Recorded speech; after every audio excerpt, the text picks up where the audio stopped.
샬롬 반갑습니다. 구속사 관점으로 풀어가는 출애굽편 오늘 11강 31장 32장 33장 살펴보면서 강의 진행하도록 하겠습니다. 이제 31장에서는요 성막 건축의 담당자를 하나님께서 이제 부르시는데, 하나님은 성막을 건축함에 있어서 그 양식뿐만 아니라 건축가까지 마음에 두고 계시죠. 그만큼 성막은 철저하게 하나님의 계획 속에서 이스라엘에게 주어졌습니다. 하나님은 불사례를 지명하여서 그의 보조자로 또 오홀리압과 지혜로운 자를 세우셨다고 성경은 기록하고 있고요. 하나님은 3절에 하나님의 영을 그에게 충만하게 하여, 그래서 하나님께서 지혜와 명철을 주셔가지고 하나님의 성막 건축을 담당하게 했다. 하나님은 이들에게 성령 충만케 하여서 지혜와 하나님이 주신 그 총명함으로 소임을 완수하게 하셨다라고 볼 수 있겠습니다. 성막은 즉 인간의 지혜나 능력이 아니라 하나님의 능력을 힘입어 제작되었다 함을 지금 31장에서 밝히고 있습니다. 여기 이제 1절에서 31장 1절에서 11절에 이제 불사렐, 이 불사렐이라는 뜻은 하나님의 보호의 그림자에서 이런 뜻을 가지고 있어요. 불사렐. 하나님의 보호의 그림자 안에서 성막을 제작하는 실무 책임자가 되겠습니다. 이 부사렐은 천부적인 재능을 소유했어요. 하나님께서 이 천부적인 재능을 가지고 있는 이 부살렐을 하나님께서 지명하여 부르시게 되죠. 하나님께서 특정한 사람의 이름을 부르신다는 것은 하나님의 소유 그리고 인격적인 교제 또 특별한 사명을 맡기시기 위함입니다. 역대상 그 2장 18절로 20절에 보면은 이 불살렐이 갈렙의 후손으로 묘사되어 있어요. 하나님께서 불살렐에게 천부적인 재능을 주셨죠. 이때를 위함입니다. 3절, 그리고 내가 그에게 하나님의 신을 가득 채울 것이다. 지혜에 있어서, 그리고 총명에 있어서, 그리고 지식에 있어서, 그리고 모든 재주에 있어서 불살렐은 그렇게 천부적인 재능을 하나님이 주셨다. 그렇게 기록을 하고 있어요. 이제 불살렐은 금, 은, 노새 세 가지 금속들을 가지고 아주 공고한 그러한 작업, 다시 말해서 고안하고 계획하고 디자인을 세웠다. 물론 모세를 통해서 하나님께서 주신 그런 디자인을 이제 듣고서 불살렐이 고안을 했고 계획을 했고 그런 설계도를 제작을 해서 성막의 모든 필요의 그러한 성물들을 준비했다. 그렇게 볼 수 있겠습니다. 그래서 이 불살렐은 그 하나님이 주신 그 디자인을 가지고 아주 모든 복잡한 그런 패턴을 디자인하고 보석도를 새기고 또 나무들을 조각했다. 이것은 하나님이 주신 뛰어난 은사, 그러니까 하나님의 그 주신 능력을 가지고 했다. 그렇게 볼 수 있겠습니다.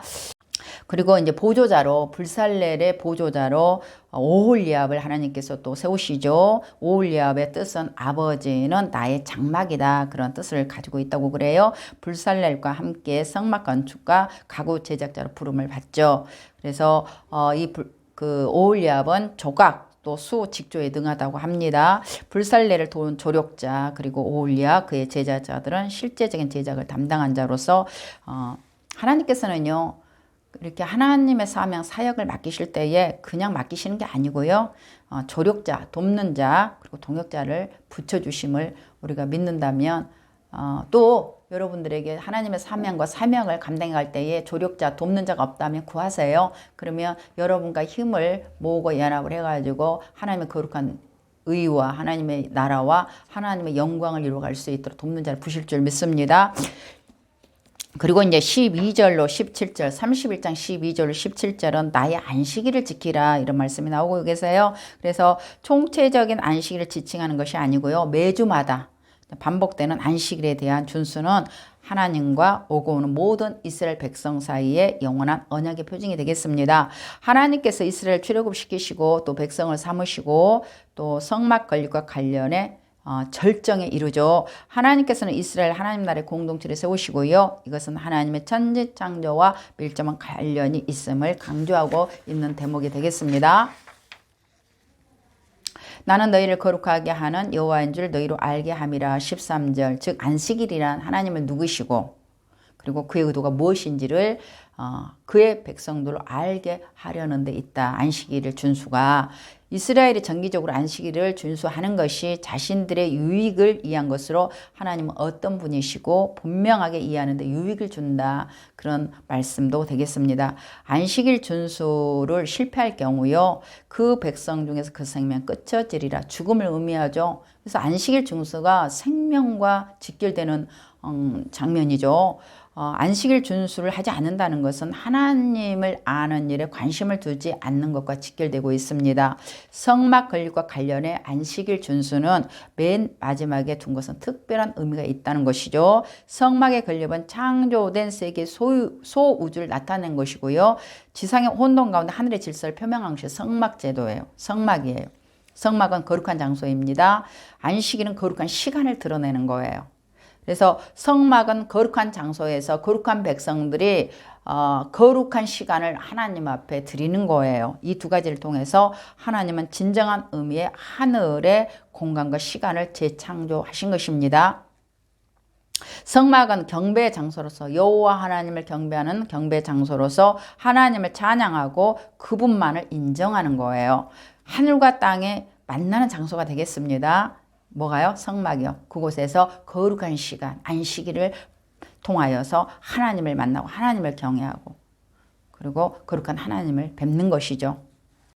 그래서 안식일 계명은 여호와와 맺은 언약이 영구하다는 사실을 상징하는 징표가 되겠고요. 이 안식일 중수는 성정 내에서 이루어지는 경배요. 이스라엘은 하나님의 백성으로 자기 정체성을 지속하게 됩니다. 이 안식일 성수는 하나님 자신과의 관계가 어떤 관계에 있는가를 가늠하게 하는 척도가 되는 거예요. 여러분들은 모두 다 주일날 꼭 하나님 앞에 나가죠.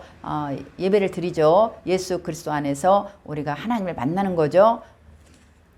영적인 의미를 좀 살펴보자면 안식일을 지킴으로 하나님의 창조 사역에 동참하는 겁니다. 그리고 하나님은 온 인류의 만유의 창조시라는 고백이에요.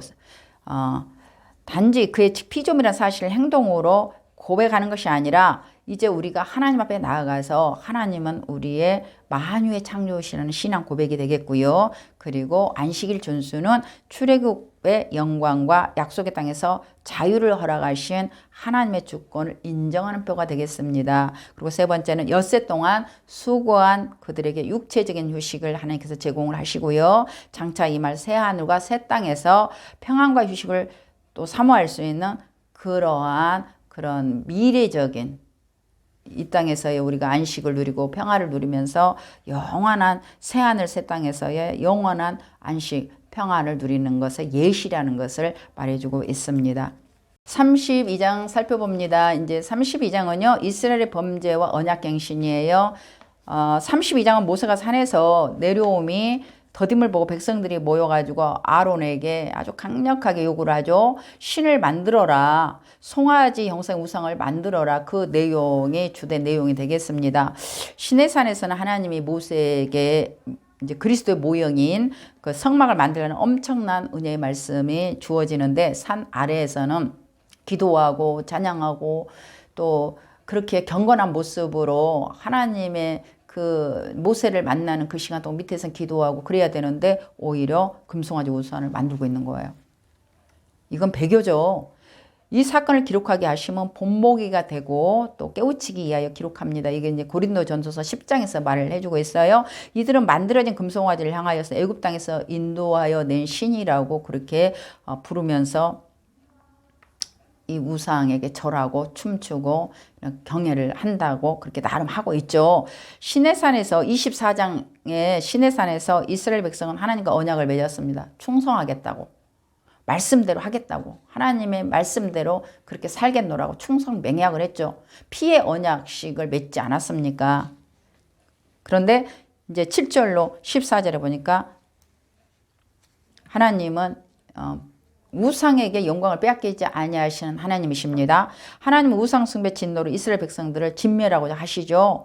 그러나 하나님은 아브라함과 세운 언약에 근거해서 완전히 파괴하지는 않으시고요. 이스라엘의 언약을 파괴했기 때문에 모세와 새 언약을 맺으려고 하시는 거죠. 그 내용이 이제 32장 19절의 말씀이 되겠습니다. 그러나 모세는 조상들에게 세워주시는 언약을 붙잡고 중보기도하죠. 13절에 하나님은 반드시 우상숭배하고 하나님의 언약을 파괴한 이스라엘 백성들에게 보응하시겠다고 하시죠. 그 말씀이 34절. 이것을 모세의 강력한 중보기도, 생명을 건 중보기도에 의해서 하나님이 이스라엘 공동체를 향한 그 징계, 보홍, 언약 파괴를 철회하시게 됩니다. 1절로 6절에 보니까 이스라엘 공동체가, 이스라엘 민족들이 우리를 인도할 신을 우리를 위하여 만들라라고 얘기를 하는 거예요. 금송아지 우상숭배는요, 선민 이스라엘의 타락상을 보여주고 있는 거예요. 이스라엘 백성은 하나님 형상을 세상 어떠한 형태로도 만들지 말라는 계명을 받은 바 있습니다. 그게 20장 4절이잖아요. 이것은 반역행위예요. 배도와 배교입니다. 그리고 이들은 그런 송아지 우상 그 형상을 만들어 놓고 광란한 종교 행위를 하죠. 하나님에 대한 참된 지식의 결핍인 것을 보여주고 있죠. 그들의 마음이 여호와께 있지 않고 강팍했기 때문이라고 호세아서나 그리고 요한복음에서 말하고 있습니다. 강팍했다. 하나님의 말씀을 경홀히 여겼다. 24장에서 이미 언약식 피해 그런 약정식이 있었잖아요. 하나님의 말씀대로 순종하고 충성하겠노라고 다짐한 지가 얼마나 되었다고 이렇게 그들은 다시 과거로 회귀해버리죠. 제약된 문화 그런 그 이스라엘 공동체는 이제 하나님 앞에 새 백성이 되었고 하나님 앞에 언약을 받은 그런 거룩한 백성이 되었음에도 불구하고 과거로 회개해버리는 거죠. 애굽으로 돌아가 버린 거죠. 제약된 문화와 그러한 그 애굽의 종교를 청산하지 못한 모습을 여실히 보여주고 있습니다. 이스라엘 백성들은 하나님의 현존을 인식했어요. 보았어요. 경험했어요. 그럼에도 불구하고 하나님의 말씀을 어기게 됩니다. 그리고 하나님을 형상화하지 말라는 그런 말씀이 있음에도 불구하고 하나님을 그것도 송아지, 그 송아지는요 고대 군동에 그런 송아지 우상을 그렇게 만들어 놓고 그들이 그것이 신이라고 경배를 했어요. 애굽도 마찬가지죠. 그러한 그 종교 간에 의하여 가지고 하나님을 제한된 피조물로 끌어내리게 됩니다. 즉 하나님을 인간의 영역 속에 가두어 두려는 교만의 발로이다 그렇게 볼 수 있겠습니다. 그래서 하나님을 형상화한다는 것은 뭐다? 하나님을 인간의 영역 속에 가두어 두는 그런 교만의 발로이다 그렇게 볼 수 있겠습니다. 그리고 이스라엘은 하나님을 유일신으로 믿지 않았다 그렇게 볼 수 있겠어요. 우리를 인도할 신, 그러니까 창조의 하나님이시고 그리고 조상들과 언약했고 그리고 시내산에서 또 하나님 앞에 그 새 언약을 받는 그러한 하나님으로 믿는 것이 아니고 우리를 어디에서 종노릇 하고 있던 애굽에서 우리를 인도한 신이라 그렇게 말을 하고 있죠. 여기서 이제 인도하다 요 말의 뜻은 이 말은 뭐냐면 많은 신들이 있는데 그 중에 한 분 여호와 신이 우리를 출애굽시켰다 그런 뜻이에요. 애굽에서 인도하는 신으로 믿었다는 거죠. 그러니까 신관이 아주 미숙하고 미개하죠. 다신론의 특징은요. 인간이 신을 경배한다기보다 인간의 소원이나 욕망을 채우기 위한 수단으로 신을 숭배합니다. 그게 다신론적인 거예요. 이스라엘 백성들은 그들 자신들 위한 신을 만든 거예요. 사실은 송아지 우상을 만들었다는 거는 그들 자신을 위한 신, 출애굽시킨 신, 그 신을 자신들이 만든 거예요. 자신들의 유익을 위하여 신을 만든 거예요. 고대 근동의 기타 민족들이 자신들만의 신을 가졌어요. 뭐 주신, 민족신 아니면 그런 뭐 지방신 또 가정의 개인 가정신 이런 신들이 있었거든요. 그렇게 믿었거든요. 이스라엘 백성들도 자신들도 신을 갖기를 원했다는 거예요. 이스라엘 백성들은 자신들을 구원해낸 이가 하나님이 아니라 바로 사람인 모세라고 생각을 해서 모세가 황량한 돌산에 들어간 지 40일이 지났기 때문에 신변에 이제 무슨 사고가 있었을 것이다. 죽었을 것이다. 그렇게 여기고 그들이 이러한 짓을 벌이게 된 것이죠. 그러면서 6절에 보니까 번제를 드리라, 일어나서 뛰놀라, 이런 이제 6절의 말씀. 이것은 이방 종교의 전형적인 축제의 모습이에요. 여기에는 필수적으로 난잡한 그러한 성행위가 수반이 되죠. 뛰놀더라, 여기서는 내차 헤이크, 성적 유의를 포함한 거예요. 번제를 드리면서 우리가 뛰놀자, 다시 말해서 내차, 성적 유의를 즐기자. 육체적인 활락을 말하고 있습니다. 당시 이방 종교에서 황소신은 힘과 생산의 상징으로 인식되었고, 그 형상 앞에서 뛰논다는 것은 뭐냐? 성적으로 타락한 음란 행위가 있었다는 것을 말해주고 있어요. 그것이 어디에서? 지금 모세는 이제 산에 올라가가지고 금식하면서 하나님을 만나 하나님의 말씀을 듣고 있는데, 지금 아래서는 이런 모습을 지금 보이고 있는 거예요. 7절로 14절, 여호와께서 모세에게 이르시되, 이스라엘의 우상숭배 행위에 대해 하나님의 진노를 표출하시죠. 하나님께서는 우상숭배 진노로 이스라엘 백성을 진멸하고자 하셨습니다. 하나님의 공의 표출입니다. 그러나 하나님께서는 아브라함과 세운 언약의 근거에 완전히 파괴하지는 않으시겠다고 하시면서, 이 언약은 약속과 믿음으로 말미암아 아브라함과 세운 것이었기 때문에 완전히 파괴하지는 않으신다라고 로마서 4장에서나 갈라디아서 3장에서 말해주고 있습니다. 7절에 보니까 내가 인도하여 낸 내 백성, 그렇게 얘기를 하죠. 하나님이 정말 속상하신 것 같아요.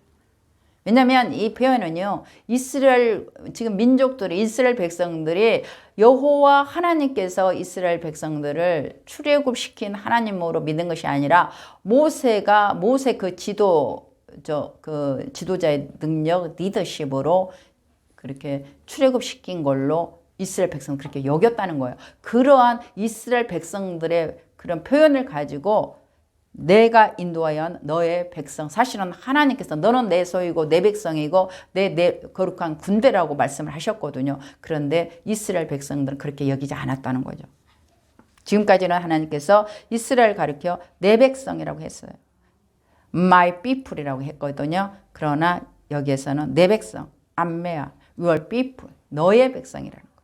모세의 백성이라고 부르십니다. 이는 하나님과 맺은 언약이 이제 완전히 파괴되었다는 것을 얘기해주고 있는 거예요. 하나님의 백성의 자격을 이스라엘 공동체가 상실했습니다. 부패하였도다. 여기서 she had, 부패하다, 망하다, 그르치다, 잃다, 낭비하다. 이스라엘 백성이 단순히 타락했다는 의미가 아니라 하나님의 언약을 파괴함으로써 하나님의 계획을 그르쳤다는 뜻이에요. 즉 망하게 되었다는 것을 말해주고 있죠. 그러면서 9절에서 목이 곧은 백성이다. 이 말은 원래 농부의 말을 잘 듣지 않는 소나 말에게 쓰여진 표현이에요. 고집이 세고 아주 악한 상태를 말하고 있습니다. 이는 더 이상 이스라엘 백성과 관계를 갖지 않으시겠다는 하나님의 절교 선언이에요. 이스라엘과 함께는 하시겠지만 이제부터는 관계를 끊어버리시겠다. 홀로 하시겠다는 말씀이에요.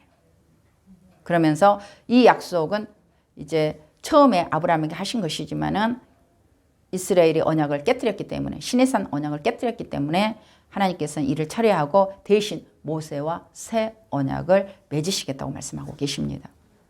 만일 이 하나님의 제안이 모세에게 받아들였다면 이스라엘은 아브라함의 자손이 아닙니다. 모세의 자손이 되었을 것입니다. 또한 이것은 아브라함의 영적 후손들이 아브라함과 같이 믿음으로 의롭다함을 받는 로마서 4장 3절 믿음의 후손이 아니고 모세의 율법을 지켜 행위로 의롭다함을 받은 율법의 후손이 되어야 한다는 의미를 갖고 있는 거예요. 하나님께서는 지금 모세에게 하나님의 백성의 자격과 성격을 결정짓는 중대한 제안을 지금 모세에게 하고 계십니다. 11절 구하여 가로되, 여기에서는 이제 구하여 가로되 이 말씀은요, 예할, 간청하다, 기도하다, 슬프게 하다, 아프게 하다. 백성들을 위한 모세의 간구가 하나님의 마음을 아프게 할 만큼 간절했음을 보여주고 있는 거예요. 생명을 건 기도를 모세가 중보기도 합니다. 모세는 백성들이 범죄했지만 여전히 주의 백성임을 강조하는 거예요. 하나님께서는 your people, 이스라엘 백성들에게 your people, 너의 백성이다라고 얘기를 하는데 모세는 그렇게 말하지 않아요. 아닙니다. 하나님의 백성입니다. 라고 얘기를 하는 거예요.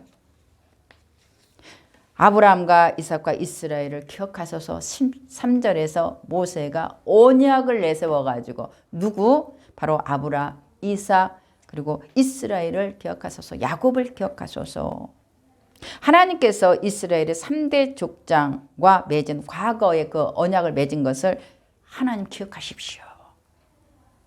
그런데 그들의 언약 우선이 이스라엘 백성들에게 진노하여 멸망을 시켜버리면 결과적으로 언약을 깨뜨린 셈이 됩니다.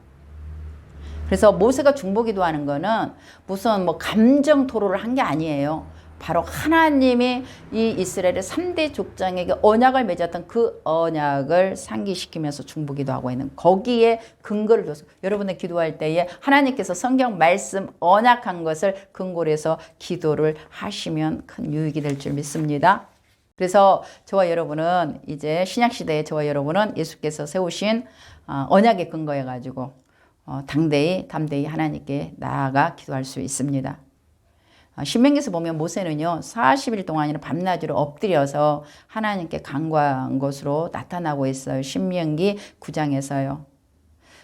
모세의 이 목숨을 건 중보기도로 하나님께서요 돌이키시게 됩니다. 그렇다고 해서 징별이 명제된 건 아니에요. 하나님께서는 금송아지상을 만든 자들을 가차없이 처벌을 하시죠. 3,000명가량이 죽게 됩니다. 네 자손들이 앞장섰어요. 그래서 3,000명가량이 죽었다는 것은 우상숭배 지도자들이에요. 그러니까 총체적으로 이스라엘 그래도 장로급, 유지급, 그 리더급들이 주도를 해가지고 아론을 협박을 해줘. 또 아론이 자신의 생명을 걸고 이걸 막았어야 되는데 그렇지 못하죠. 19절 20절에 보니까 이스라엘 자손이 마시오니라. 모세의 진노는 우상 숭배한 이 상황이 얼마나 하나님께 배도의 극치를 보이고 있는가를 보여주고 있죠. 모세가 돌판을 깨뜨리는 것은 15절에서 증개 두 돌판을 깨뜨리죠. 십계명에 기록된 두 돌판을 깨뜨렸다는 것은 더 이상 언약이 깨졌는데 하나님께 받은 그 십계명의 증거판 두 돌판은 의미가 없다는 것을 말해주고 있어요. 그래서 모세가 깨뜨린 거 화가 나가지고 깨뜨린 게 아니고 하나님과 맺은 그 언약에 이미 깨뜨려진 거기 때문에 더 이상 이 십계명 두 돌판이 필요하지 않는 거예요. 모세의 개인의 분노가 아니라는 것을 말해주고 있습니다. 이는 여호와와 이스라엘 사이의 단절을 상징으로 보아야 함을 우리가 그렇게 이 말씀을 보아야 되겠죠. 죄는요 항상 하나님과 단절을 의미합니다. 끊어지는 거예요. 관계가 깨져버리는 거예요. 24장에서 이스라엘 백성과 시내산 언약이 맺어졌죠. 이 언약이 깨뜨려졌다. 그것을 이제 확증한 거죠. 그래서 이제 그 형상을 그 송아지 우상 형상을 불살라 부숴 가지고 가루를 만들어 가지고 마시오게 합니다. 모세는 이스라엘로 하여금 그 신 우상을 태운 가루를 마시게 하고요. 몇 가지 의미가 있어요. 이렇게 가루를 그 금으로 만든 이 송아지 우상을 가루로 이렇게 만들어 가지고 마시게 하는 의미가 있는데 이거는 이제 신명기 9장 21절에 보면은 또 민수기 5장 18절에 보면 이 저주의 물 때 나오거든요. 그래서 그 저주의 물에 연관시켜 볼 때요. 이스라엘이 영적 남편인 여호와께 불충실했음을 상징하는 거예요. 간음한 거죠. 간음, 영적 간음이죠. 그 우상의 무가치함을 깨닫게 하기 위함인 거. 두 번째는. 모세는요. 제 책임을 백성들이 묻는 것이 아니고요. 그 지도자에게 묻고 있습니다. 지도자의 행위가 이제 전체 구성원들에게 미치는 영향 및 책임의 실로 막중함을 알 수 있죠. 그런데도 아론은 백성들이 악해서라고 해 책임 회피까지 합니다. 그러니까 21절 24절에 보면 내가 그들로 중재에 빠지게 했다. 그러니까 리더들이 여호와 중심 오히려 그 공동체 이스라엘 백성들이 나와가지고 송아지 우상을 만들자 이렇게 했다 할지라도 아론 및 그 밑에 장로급 유지급 그들이 오히려 그러면 안 된다. 나무라고 하나님의 그 말씀을 주지시키면서 더 신실할 것을 충성할 것을 기다리고 인내할 것을 오히려 중보기도 해야 될 것을 그렇게 말을 해야 되는 거죠. 그런데 오히려 더 이 유지급들 지도자급들이 더 나서가지고 아론을 협박하고 그렇게 그들이 하나님 앞에 배도하게 하고 배교하고 재짓게 했죠. 그래서 지도자를 잘 만나야 됩니다. 여러분들은 정말 하나님께서 인정하시고 칭찬하시고 그런 영적 지도자가 되시기를 예수님의 이름으로 축원을 드립니다. 이스라엘 백성들의 난잡한 행위는 애굽인들이 보기에 이스라엘은 여호와를 섬기겠다고 출애굽에서 결국은 애굽 신인 이제 이 송아지 신 황소 신이군 아피스거든요. 애굽의 송아지신 아피스를 섬긴 꼴이 된 거잖아요. 여호와는 잘 믿겠다고 출애굽을 했는데 결국은 광야에서 하는 짓이 애굽의 그 아피스 송아지의 신을 섬기는 꼴이 된 것이니 얼마나 그 애굽 사람들이 알았더라면, 그리고 주변 팔레스틴 그 근동이 크고 작은 민족들이 알았더라면 얼마나 이스라엘 백성을 비웃겠습니까? 더 나아가 하나님을 얼마나 비웃었겠습니까? 그리고 그들이 섬기는 방법, 이방 종교와 정말 똑같은 모습으로 그런 음란한 그러한 제사의식을 행하면서 우상 앞에서 발가벗고 광란의 축제를 벌였다는 거죠. 그래서 누구든지 여호와 편에 있는 자 그러죠. 여호와를 위하여 있는 자. 내인들 중 우상 숭배에 참여하지 않았던 모든 자들을 이제 나서게 되죠. 모세의 명을 따라서 그들의 형제와 친구와 이웃을 칼로 죽이게 됩니다. 모세가 하산에서 금송아지를 불사르고 1년의 문책 조치를 단행할 때 그때까지도 이스라엘 백성들이 또한 지도자급들이 회개하거나 반성하는 모습이 전혀 없어요. 30절로 35절에 보니까 올라가노니 여기에서는 이제 11절로 13절에 모세가 그 산에 올라가서 그 10계명을 받고 그 40일 금식하면서 엎드려서 기도하는 가운데에 지금 광란의 축제, 우상숭배, 배도 배교가 일어난 거에 이어서 두 번째로 지금 모세가 산에 올라가는 거죠. 이스라엘 대표하는 중보자로서 하나님께 그들의 죄를 사해 줄 것을 간구하고 있습니다. 다시 말해서 이스라엘 전 백성을 진멸하려는 하나님의 뜻을 돌이키게 중보 기도하러 다시 산에 올라갔다는 거. 이게 지도자입니다. 첫 번째 간구는 언약을 들어서 징계를 내리시지 않기를 간구했고요. 두 번째 때 간구는 모세 자신의 영생을 두고 중보기도 합니다. 하나님 나라의 시민권을 포기했다는 거죠. 쉽지 않죠. 첫 번째 때에 징벌의 경감에 응답만 받았죠. 완전한 사면에 대한 약속을 얻기 위해서 온전한 사죄, 그러니까 온전한 그 사죄를 탄원하기 위해서 두 번째로 또 올라가게 되죠. 하나님 앞에 나아가죠. 그러면서 내 이름을 지워버리시옵소서. 책임을 회피했던 아론과 달리 모세는 자기 민족을 위해 생명을 건 하늘 시민권을 포기하면서까지 결사적인 기도를 하나님 앞에 하죠. 이것은 동족을 사랑하기 때문입니다. 그래서 하나님께서요 모세를 향하여서 이 지면에 온유가 승한 자다, 최고로 온유한 자다라고 얘기를 하고 있는 거예요. 그래서 지도자는요 좀 다른 거 역량은 좀 부족할지 몰라도 그 하나님 앞에 신실하고 충성스럽고 그리고 온유해야 됩니다. 내 생명을 포기하면서까지. 예수께서 하늘 보좌를 버리시고 치욕스러운 십자가를 온전히 그리고 흔쾌히 지신 것도 오직 사랑, 저와 여러분을 사랑했기 때문입니다. 누구든지 범죄하면 지워버리리라. 이는 죄를 지으면 하나님께 구원받을 수 없다는 것을 말해주고 있습니다. 실제로 하나님의 생명책에 기록된 자 이름이 지워버려지는 일은 없어요. 왜냐하면 생명책에 기록된 자는 영원히 구원받기 때문입니다. 요한복음 10장에서 말씀해주고 있어요. 이것은 하나님의 속죄의 효과가 죄의 영향보다 훨씬 더 크기 때문이에요. 대신 생명책에 기록된 자라 할지라도 그가 범죄하면 하나님의 징계까지는 면할 수 없음을 말해주고 있습니다. 그들의 죄를 봉하리라. 이스라엘 민족의 죄를 봉하리라. 이는 하나님께서 지금은 백성들의 죄를 용서하고 징벌하지는 않겠으나 다시 죄를 지으면 이번의 죄까지 함께 징벌하시겠다라고 말씀하고 계십니다. 그래서 결국 출애굽 1세대는요. 가나안 땅에 들어가지 못합니다. 광야에서 다 죽게 되죠. 33장 살펴봅니다. 33장은 동행을 거절하시는 하나님. 앞서 모세 1차 중보 기도 덕분에 다행히도 하나님의 언약 백성으로 다시 재인정이 되었어요. 그러나 금송아지 사건이 있은 후로 나는 너희와 함께 올라가지 않겠다 하셨어요. 이스라엘 백성과 동행하지 않겠다 하시는 거예요. 하나님께서 이스라엘 백성과 동행하는 것을 거절하셨어요. 왜냐하면 너희는 목이 곧은 백성인지 내가 길에서 너희를 진멸할까. 계속 죄를 지으면 하나님이 그 공의에 의하여서 그들을 칠까. 3절 염려가 되기 때문이라는. 그러니까 너희와 동행하지 않으려고 하는 거는 내가 속상해서 기분 나빠서가 아니라 너희들이 계속 목에 곧기 때문에 죄를 범하면 하나님이 돌격할까. 오히려 그들의 생명을 보존하기 위해서 내가 너희와 함께 동행하지 않겠다라고 거절하시는 거예요. 그러나 모세 끈질긴 중보기도는 계속 하게 됩니다. 모세는 하나님의 임재 없이 어떻게 이스라엘 인도하여서 갈 수 있겠습니까? 불가능합니다. 이렇게 고백을 하죠. 하나님은 모세의 이 기도와 백성들의 회개를 보시고 동행을 약속을 하십니다. 하나님은 참 아버지세요. 아버지세요. 또 그런 무지막지한 죄를 범했음에도 불구하고 다시 정말 하나님께서 용서해 주시고 또 그 간절한 기도 또 회개 기도를 보시고 또 마음이 그냥 아파가지고 또 동행해 주신다고 약속을 해 주시잖아요. 모세 수고를 그리고 덜어주시겠다는 의미이기도 합니다. 그래서 1절로 6절을 보니까 그 단장 봄을 제할지니라.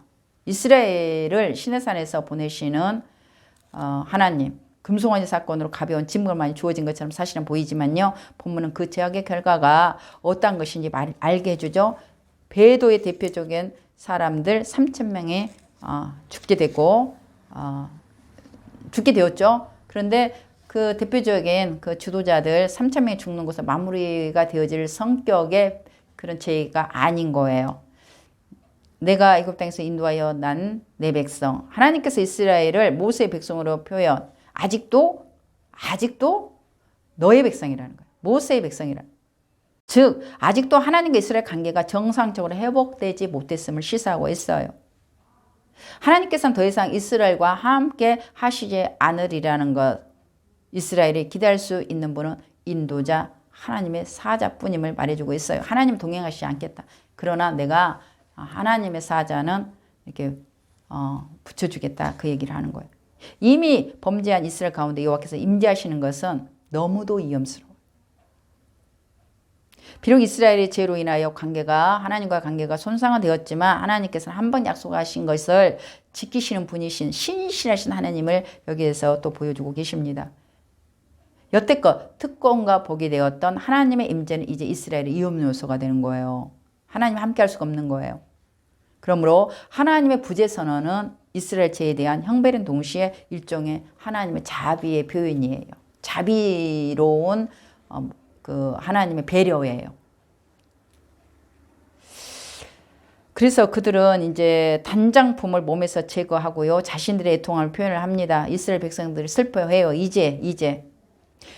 다시 말해서 이제 장신구를 뗀다는 것은 종교적인 의미가 있는데요. 장신구는 고대 근동 지방에서 우상 숭배를 위한 일종의 신상들이에요. 뭐 요런 귀걸이라든가 뭐 팔찌라든가 목걸이라든가. 장신구는 각종 형태의 신상들이 새겨져 있거든요. 이스라엘 백성은 회개를 촉구하는 하나님의 말씀을 듣고 이제 그때야 회개가 이루어지죠. 12절 16절에 보니까 모세가 여호와께 구하되 보시옵소서 그렇게 말씀을 해요. 재차 모세와 하나님 사이에 진지한 질의 응답이 계속되고요. 모세는 하나님의 인재 없이 이스라엘을 인도하는 것은 불가능한 것이라고 이제 믿고 또 하나님께서 이스라엘 가운데 다시 임재하셔서 동행해 주시기를 간절히 간구하는 모세의 다른 표현이에요. 보시옵소서. 14절에 보니까 내가 친히 가리라. 14절. 하나님께서 모세의 간절한 기도에 응답하십니다. 누구를 보고요? 모세의 간절한 기도를 보고. 그러니까 지도자의 이 하나님의 공동체를 맡겨주는 그 지도자의 기도가 중보기도가 얼마나 능력이 있는지를 보여주고 있죠. 이스라엘 공동체를 보고 용서하신 것이 아니고 그 중보기도는 자기의 생명을 하늘 시민권까지 포기하면서까지 이 백성을 구원해달라는 너의 백성이라고 말하는데 하나님은 너의 백성이라고 하는데 거기다 대고 모세는 아닙니다. 내 백성이 아니고 하나님의 백성입니다. 그러면서 내가 갈 것이다 라고 응답을 해 주십니다. 이것은 하나님과 이스라엘 간의 관계가 정석으로 회복되었음을 의미를 해주고 있어요. 모세의 수고를 덜어주시겠다는 하나님의 사랑이죠. 그리고 17절로 23절에 너의 말하는 일도 내가 하리니 여호와의 두 번째 응답인데요. 하나님께서는 이스라엘 백성들 역시 모세와 같이 언약 백성으로 인정해서 사랑과 자비로 그들을 대하시겠다고 마음을 징계하시고 그랬던 마음을 이제 돌이키시는 겁니다. 이 응답은 여호와께서 모세를 총애하신다는 유력한 증거가 되죠. 누구를 보고? 모세를 보고.